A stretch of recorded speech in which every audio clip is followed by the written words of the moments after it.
सांभाळत होते आणि जे जे खातं दादांकडे होतं त्या खात्याचा गाढा अभ्यास, त्या खात्यावरची पकड हे खरोखर कमेंडेबल होतं एक प्रकारे. आणि जसं आपल्या टॉप ॲस्टनमध्ये लिहिलंय की दादांचा शब्द हीच त्यांची सही मानलं जायचं. कारण अनेकदा बरेचसे राजकारणी खूप लोक अनुभव सांगतात की ते ताटकळत ठेवतात लोकांना, स्वतःभोवती पिंगा घालायला लावतात की काम होणार आहे की नाही, कधी काम होईल, आत्ता होणार आहे, मग होणार आहे, पुढच्या वेळेला पाहू. पण दादांची ती स्पेशालिटी सगळेजण सांगायचे की दादांनी एकदा सांगितलं की हो तुमचं काम होणार तर 100% तुम्ही खात्री बाळगा की तुमचं काम होईल. आणि जर दादांनी नाही म्हटलं तर ते काम होणं अशक्य आहे. त्यामुळे होला हो आणि नाहीला नाही करणारं असं हे व्यक्तिमत्व होतं राज्याच्या राजकारणातलं. खरं आहे. आणि आपण ज्यांचा मगासपासून उल्लेख करतो म्हणजे अजित पवारांचा, त्यांच्या काय म्हणूया आपण वक्तशीरपणा आणि सकाळपासूनच ज्या ऊर्जेने ते कामाला लागायचे. म्हणजे आपणही ज्ञानाचा अनेकदा बघितल्या, अनेकदा बातम्या आपण पाहिलेल्या आहेत की सरप्राईज व्हिजिट अजित पवारांची जिकडे विकास कामं चालू आहेत तिकडे, मग एखाद्या पुलाची पाहणी असेल किंवा आणखी काही असेल, आणि सरप्राईज व्हिजिट एकदम अचानक भेट देऊन तिकडे पाहणी करणं किंवा अधिकाऱ्यांना बारकावे विचारणं तिकडचे आणि मग त्यांची थोडीशी खरडपट्टी काढणं असेल किंवा अतिशय बारकाईने काही गोष्टी माहिती करून घेणं असेल, तर आय थिंक हाही एक मोठा गुण होता त्यांचा.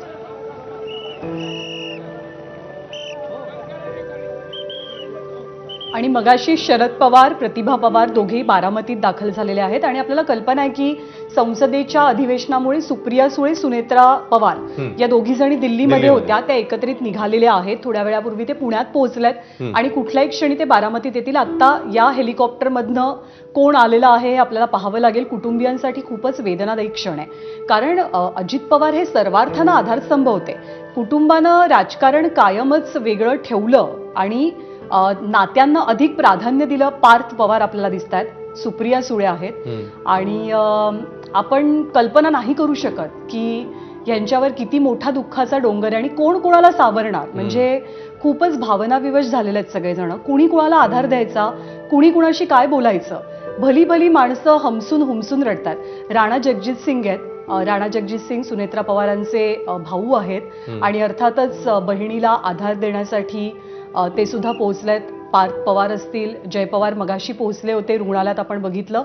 पण कोणी काय बोलायचं, कोणी कुणाला सावरायचं, हाच प्रश्न खरं तर आता सगळ्यांसमोर असणार आहे.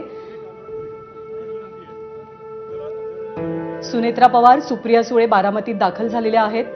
आणि जेव्हा जेव्हा कुटुंबामध्ये म्हणजे आपण नेहमी म्हणालो की राजकारणामध्ये मतभेद हे होत असतात. जेव्हा राष्ट्रवादी फुटली, शरद पवार, अजित पवार यांनी वेगळ्या वाटा स्वीकारल्या. त्याच्यानंतर पण तू उल्लेख केल्याप्रमाणे कुटुंब मात्र एकसंध होतं. दिवाळीचे कार्यक्रम असोत, मुलांची लग्न असोत, घरातले मंगल कार्यक्रम असोत, प्रत्येक वेळेला ही सगळी मंडळी. सुप्रिया सुळे कायम म्हणायच्या की रक्ताचं नातं हे अधिक जास्त महत्वाचं असतं आणि blood is always thicker than water. म्हणून रक्ताची नाती ही आमच्यासाठी महत्वाची आहेत आणि पवारांनी ते धोरण कधी सोडलं नाही.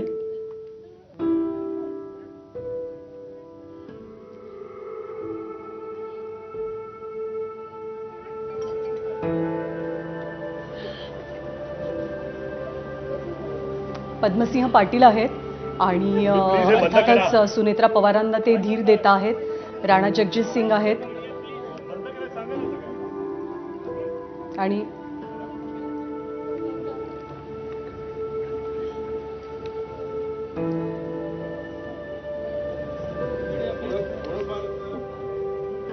खरं तर माध्यमकर्मींनाही विनंती करण्यात आली की म्हणजे तुम्ही थोडा वेळ संयम बाळगा.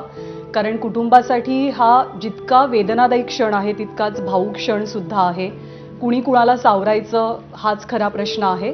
आणि पवारांचं कुटुंब प्रचंड मोठं आहे, भरपूर मोठं कुटुंब आहे. ते विस्तारलेलं आहे देशभरामध्ये आणि कायम कुटुंबानं म्हणजे राजकारण कुणी करायचं, व्यवसाय कुणी बघायचा, पवारांच्या ज्या वेगवेगळ्या संस्था आहेत त्यात कुणी लक्ष घालायचं, हे खूप सॉर्टेड पवारांनी पहिल्यापासून ठेवलं. पण अजित पवारांभोवती आणि शरद पवारांभोवती अर्थातच हे कुटुंब कायम फिरत राहिलं. कारण ते सामाजिक चेहरे आहेत, ते महाराष्ट्राच्या राजकारणातले सर्वात प्रभावी चेहरे आहेत आणि त्यामुळे अर्थातच त्या दोघांभोवती हे कुटुंब फिरत राहणं याच्यामध्ये आपल्याला काही वावगं वाटत नाही. प्रफुल्ल पटेलांना आपण पाहतोय, प्रफुल्ल पटेल सुद्धा नुकतेच दाखल झालेले आहेत, खूप जुने सहकारी आणि पवार कुटुंबाचे स्नेही. त्यामुळे अर्थातच प्रफुल्ल पटेल यांना सुद्धा एक प्रकारे पर्सनल लॉस ज्याला आपण म्हणतो तसा हा वैयक्तिक धक्का सुद्धा आहे. अश्विन, खरं आहे. आणि आपण मगाशी ज्याचा उल्लेख करत होतो म्हणजे लोकांमध्ये भेटणं असेल, राजकीय क्षेत्रातलं त्यांचं कर्तृत्व सगळ्यांना तर माहितीच आहे, म्हणजे महाराष्ट्र बघतच होता.